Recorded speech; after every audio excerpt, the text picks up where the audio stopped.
America లేదు, Russia లేదు, Japan లేదు, గిపాన్ లేదు.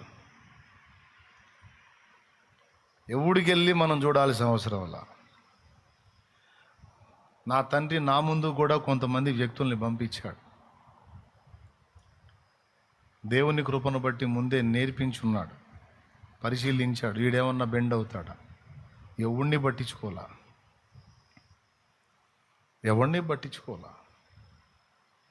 నాకు ఎప్పుడేది అవసరమో నా తండ్రికి తెలుసు. కాకులతో మాట్లాడాడు. వచ్చి కాకులు ఏలియాకు వచ్చి మాటలు చెప్పలా, మాంసం రొట్టెలు పెట్టి పోయినాయి. స్తోత్రం. అర్థమైందా? ఆ కాకులు మాటలు చెప్పలా, మాంసం రొట్టెలు పెట్టి పోయినాయి.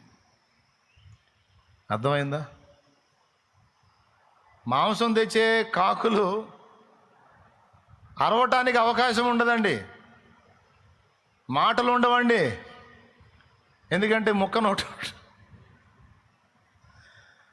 రొట్టెలు మాంసం తెచ్చే కాకి మాటలు ఉండవండి. దేవుడు దాంతో మాట్లాడితే అంతేనండి, తీసుకొచ్చి అది అప్పచెప్పి పోయిద్దండి.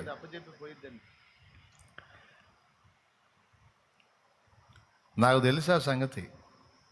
దేవుడు ఎవరితోనైనా మాట్లాడితే వాళ్ళే కదులుతారు.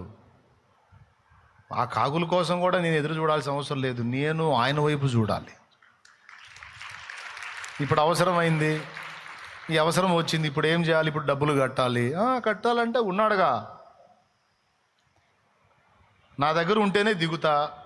దేవుడు ఇస్తాను దిగు అంటే దిగుతా,